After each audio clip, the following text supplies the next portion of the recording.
بہت ہی سینئر شخصیت ایڈوکیٹ افضال خان صاحب ہمارے ساتھ موجود ہیں اور آج کے جو ہمارے فیملی ٹاپکس ہیں ان کے اوپر وہ روشنی ڈالیں گے. السلام علیکم خان صاحب. اچھا خان صاحب, گارڈین شپ سے کیا مراد ہے؟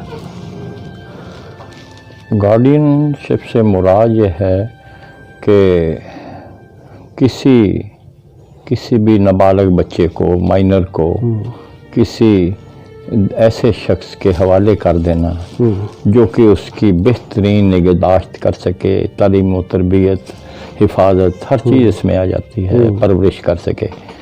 تو اس کے لیے جو لفظ ہے حضانت, عربی کا لفظ ہے, وہ استعمال کیا جاتا ہے. حضانت جو ہے وہ حزن سے نکلا ہے. حزن سے مراد ہے ویلفیئر, لو, افیکشن.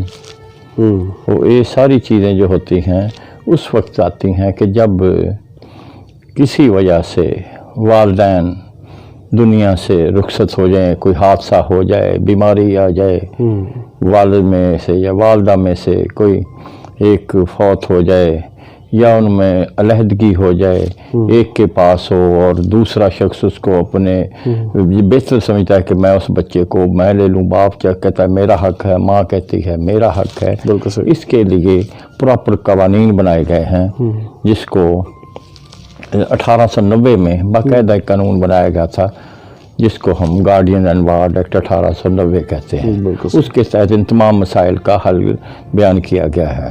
مطلب اس کی حضانت کا طریقہ کار کیا ہوگا, کیسے اس کا مطلب اختیار کی جا سکتا ہے؟ ایسے ہوتا ہے کہ پہلے صرف ہم گارڈین اینڈ وارڈ ایکٹ کو ہی مد نظر رکھتے تھے, لیکن کچھ عرصہ سے جو ایک اور چیز سامنے آئی ہے کہ فوری ریلیف کے لیے 491 جو کہ ہائی کورٹ کا بھی اور مابعد ہماری جو سیشن کورٹ کا اختیار ہے کہ اگر باپ یا کوئی بھی شخص کسی ایسے شخص سے, ماں سے یا جس کی کسٹڈی میں آلریڈی وہ بچہ ہو, اس کو زبردستی چھین کر لے جائے تو وہ پھر فوری حال اس کا یہ ہوتا ہے کہ 491 کے تحت ہیبس کارپس جسے کہتے ہیں, حبس بجا جسے کہتے ہیں, اس کے تحت سیشن جج صاحب کو اپلائی کیا جاتا ہے. وہ فوری طور پر علاقے کے جو ہیں آفیسر انچارج ان کو حکم دیتے ہیں کہ فوری طور پر یا جس ڈیٹ کو بھی وہ مناسب سمجھیں, عام طور پر اگلے دن کا ہی حکم دے دیتے ہیں, اس بچے کو, اس نابالغ کو, اس مائنر کو عدالت میں پیش کیا جائے. اور پھر عارضی طور پر جج صاحب یہ دیکھتے ہیں کہ واقعی یہ زبردستی کی گئی ہے اور قوانین کو مد نظر نہیں رکھا گیا ہے, تو وہ فوری طور پر مناسب اگر سمجھے تو وہ بچہ جو ہے اس کی ماں کے یا جس کی بھی قانونی گارڈین شپ سے کسی کو چھینا گیا ہو اس کے حوالے کا حکم کر دیتے ہیں.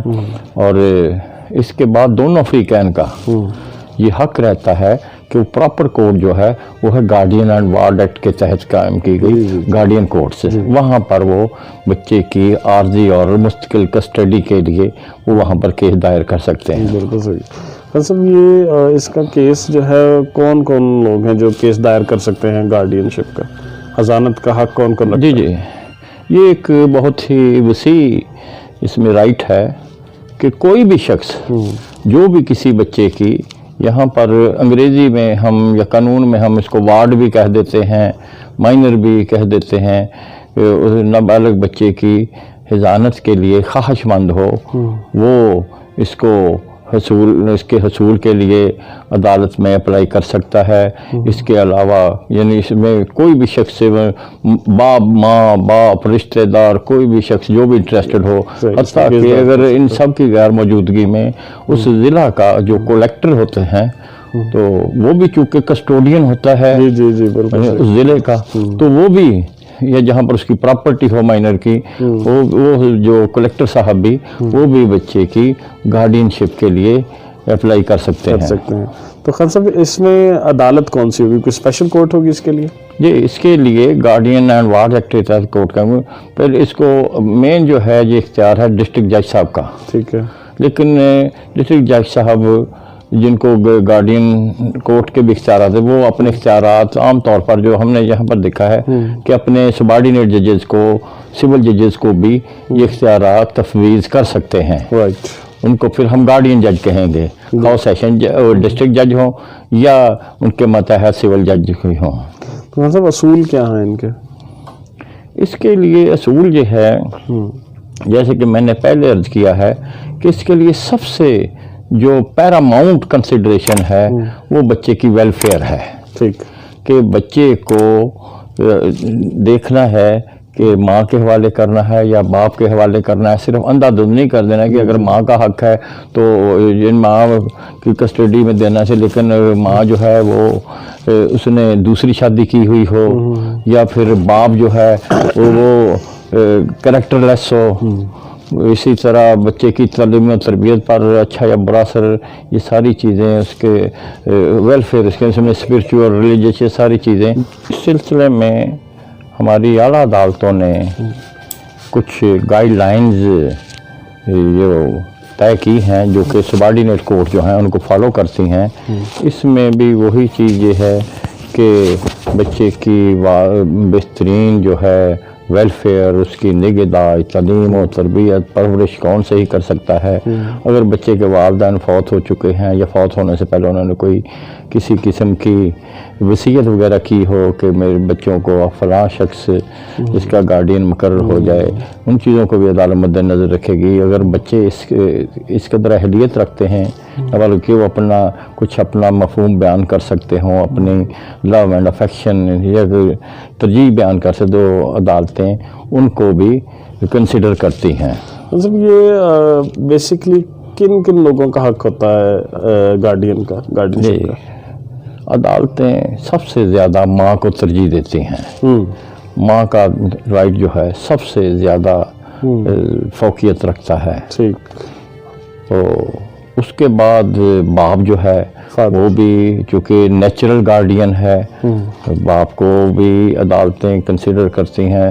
دونوں کا اگر آپس میں ایک کیس ہو تو عدالتیں دیکھیں گی کہ باپ کے معاملے میں دیکھیں گی کہ آیا وہ ویل ٹو ڈو ہے، آیا اس نے دوسری شادی تو نہیں کی ہوئی، سیلی ماں کے حوالے تو نہیں بچے کو کر دے گا، یا باپ کریکٹر لیس ہے، کریمنل ہے. اس طرح ماں کے بارے میں بھی اس میں کہ اس نے دوسری شادی نہ کی ہو، اور وہ شخص جس سے شادی کی ہو وہ مائنر کا کسی طور پر رشتہ دار نہ ہو، اسٹرینجر ہو. فائنینشیل اسٹیٹس بھی دیکھا جاتا ہے. لیکن اس چیز کو نہیں عدالت ماں کے معاملے میں کبھی خوشحالی کو نہیں دیکھا جاتا. سیلی ماں کتنی بھی خوشحال ہو، باپ کتنا اس کا خوشحال، لیکن سیلی ماں کبھی ماں جیسا پیار نہیں. جیسے کہ ماں کی سوکھی روٹی بھی جو ہوتی ہے وہ سیلی ماں کے نہایت اعلیٰ درجے کے کھانوں سے بہتر سمجھی جاتی ہے. بلکہ ایک یہاں پر ایک بات مجھے یاد آ گئی، میں نے پڑھی تھی کہیں پر، اس میں تھا کہ ایک آدمی کی عورت فوت ہو گئی تو اس نے اس کا چھوٹا بچہ تھا تو اس نے ایک ستیلی ماں لا دی اسے، یعنی شادی کر لی اس نے. تو اس نے پوچھا کہ تمہاری ماں تمہیں پیار کرتی ہے؟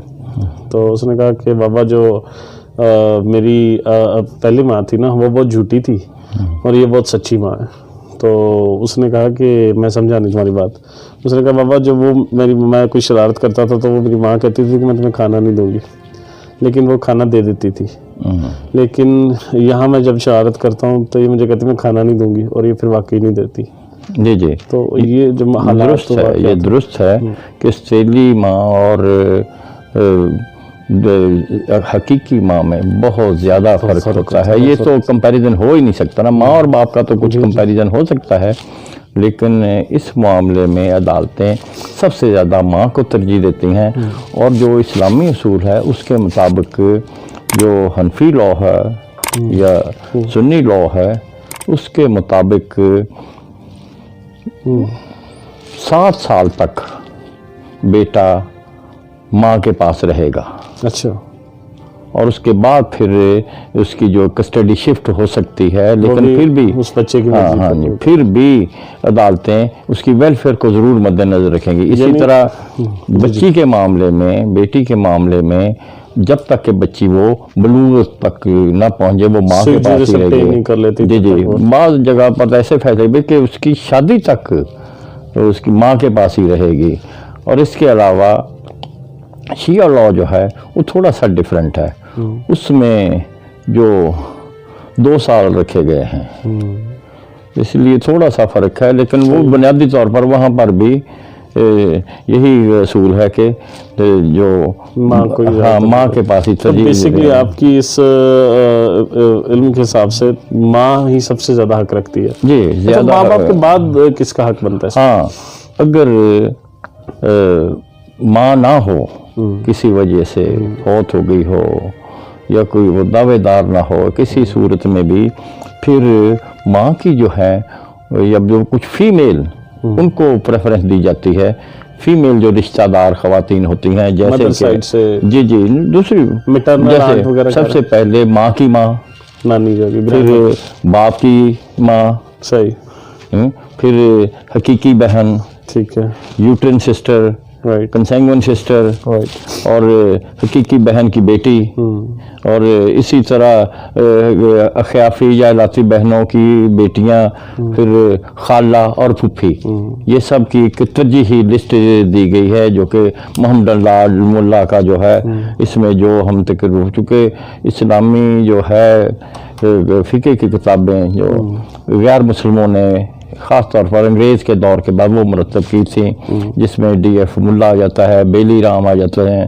پھر سید امیر علی، انہوں نے بھی اس پر کافی کام کیا تھا۔ ان کے مطابق زیادہ تر یہی ہے کہ ماں کو ہی پریفرنس، اور باقی ان کی غیر موجودگی، مگر ماں کی اگر رشتے دار خواتین نہ ہوں تو پھر میل حضرات آ جاتے ہیں، مثلاً باپ، دادا، حقیقی بھائی، اخیافی بھائی، حقیقی بھائی کا بیٹا، اس طرح یہ لمبی لسٹ آ جاتی ہے۔ سب تو ٹھیک ہو گیا، اس میں کوئی اسپیسیفک لا ہے جس کی امپلیمنٹیشن اس اسپیسیفک ٹاپک پر ہوتی ہے؟ جی میں عرض کروں کہ اس کے لیے جو 1890 کا ایک قانون بنایا گیا ہے، اس کی مختلف دفعات ہیں۔ سیکشن 7 میں بتایا گیا ہے کہ کون کون سے اس میں اپلائی کیا جا سکتا ہے، کون سی عدالتیں اس میں اختیار سماعت رکھتی ہیں۔ فرض کیا کہ ایک ایسی عدالت جس کو جیوریڈکشن یا اختیار سماعت حاصل نہ ہو، وہاں پر کیس دائر کر دیا جائے، مثلاً بچے کی جو ہے رہائش یا پراپرٹی یا جو فیصلہ آباد میں ہو تو کیس جو ہے وہ لاہور دائر کر دیا، تو وہ کہیں گے کہ فیصلہ آباد کی کورٹ جو ہے جو جیوریڈکشن اس کے پاس لے جائیں، اس کو ریٹرن کر دیا جاتا ہے، جیسے سول میں 710 ہوتا ہے، یہاں پر پھر اسی طرح کا ملتا جلتا قانون جو ہے یہاں پر بھی ہے۔ اس کے لیے اور جو اس کے بعد جب عدالتوں میں آ جاتے ہیں تو پہلے تو میں نے بتایا تھا کہ 491 ہے، وہ تھا ایک سٹاپ گیپ ارینجمنٹ، یعنی ایک عارضی انتظام تھا، لیکن اصل جو ہے فیصلہ جو ہے وہ گارڈین اینڈ وارڈ ایکٹ کی دفعہ 12 اور دفعہ 25 کے تحت ہوتا ہے۔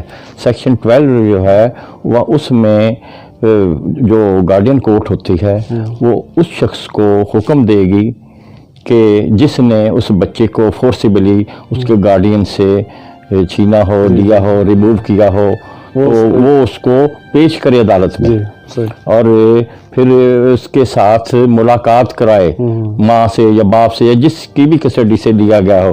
اس کے علاوہ پھر بعض حالتوں میں عدالتیں یہ سیکشن 12 کے تحت عارضی کسٹڈی بھی دے دیتی ہیں کہ انہوں نے محسوس کیا کہ فوری طور پر ماں کا حق ہے، باپ، لیکن وہ سکلنگ چائلڈ تھا، باپ اٹھا کے لے گیا، اب یہ تو نہیں کہ کب تک کیس چلے تو ماں بیچاری تڑپتی رہے یا بچے کو دودھ بھی نہ ملے، اس قسم کی چیزوں پر جو ٹیمپریری جو ہے کسٹڈی بھی سیکشن 12 کو، لیکن مین جو ہے وہ سیکشن 25 ہے۔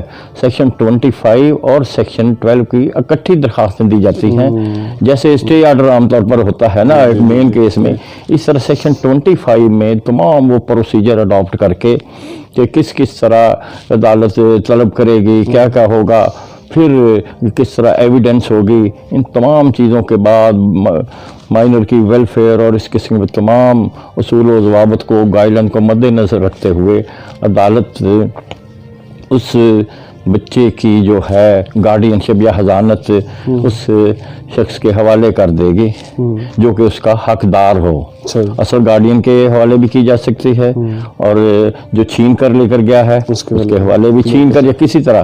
ہاں اس میں ایک اور مد نظر رکھنی پڑتی ہے کہ عدالتوں کو بچے کی کسٹڈی حاصل کرنے کے لیے، یعنی اگر گارڈین سے لے گیا ہے زبردستی یا کسی طرح، اس کو حکم دے کہ اس کو پیش کرو. اگر پیش نہیں کرتے تو وہ پھر اس کو میجسٹریٹ کے اختیارات حاصل ہوتے ہیں.